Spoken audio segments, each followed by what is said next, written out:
Hey, what's up everyone? In this video, I'm gonna break down something that confuses a lot of beginner photographers, and that's the difference between fixed aperture lenses and variable aperture lenses. Now, if you've ever zoomed in and noticed your exposure suddenly change, well, then this video is for you. Okay, here I've got a few different lenses. This one is a variable aperture lens, and it says 3.5 to 5.6 on the barrel. Whereas this one is a fixed aperture lens, which stays at 2.8 no matter how far I zoom in. Now, we touched on aperture in a previous video, but here's just a quick refresher. Aperture is the opening in your lens, and it controls how much light comes in. The size of the aperture is represented by an F number. Now, we'll go over what the F means later, but for now, just know that a smaller F number, like 2.8, means you have a wider aperture and more light. Now, with a variable aperture lens like this 18 to 55, f3.5 to 5.6, the aperture changes as you zoom in. When you're really wide at 18 millimeters, you have an aperture of 3.5. But as you zoom in to 55 millimeters, the number shifts to 5.6. That means you lose light when you're zooming in.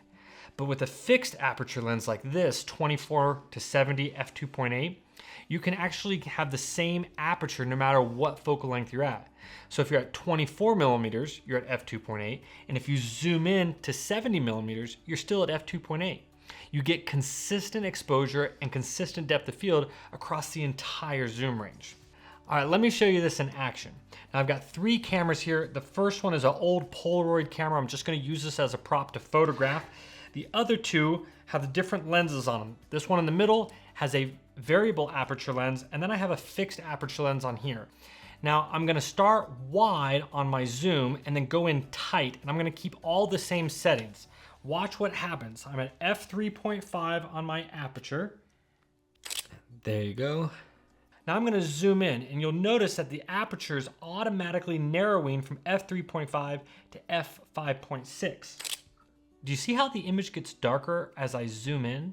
Now I'm gonna switch to the other camera with a fixed aperture f2.8 lens. And with a fixed aperture, there's no losing of light as you zoom. So let me take these shots and then you can compare. So the exposure stays exactly the same on a fixed aperture lens. But on a variable aperture lens like this, the exposure automatically changes when you zoom in. Hey everyone, just really quickly, I want to give a shout out to our sponsor, Art Lens Academy. You see, anyone can take a picture, but becoming an artist, that takes a little bit more. Now, Art Lens Academy is a comprehensive program built on a 4-part framework. It's designed to take you from photography basics to true artistic expression. Now, you'll learn the ins and outs of your camera, you'll master lighting and editing, you'll even discover how to tell powerful stories through your images. But it doesn't stop there. In fact, Art Lens Academy actually helps you build a portfolio, a career, and a creative practice that's rooted in meaning and spirit and voice. So if you're ready to grow, and not just as a photographer, but as an artist, then this is your path. Click the link below to learn more and start your journey today. Now let's get back to the content. All right, now let's talk cost. Fixed aperture lenses are typically more expensive, and for good reason. They have more glass, have more precise mechanics, and they're often built tougher. For example, a 24 to 70 millimeter lens like this with an f2.8, this can generally cost between $1,400 to $2,400.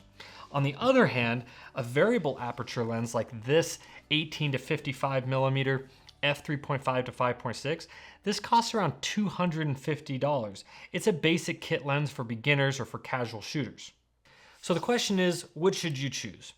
Well, if you're shooting in low light or you want consistent exposure or you do professional work, a fixed aperture zoom lens is worth the investment. But if you're on a budget or you're just getting started, a variable aperture lens gives you a lot of flexibility for the price. All right, guys, if you have any thoughts or questions, make sure to drop them in the comments below. And if this video helped you, make sure to like and subscribe for more great content. Also, make sure you click the link below for my free gear list where you get all of my recommendations for the best cameras, lenses, tripods, and more depending upon the type of work you're doing. And lastly, remember, great art doesn't have to be made with great gear. It's made by great vision. So keep creating, and I'll see you in the next video.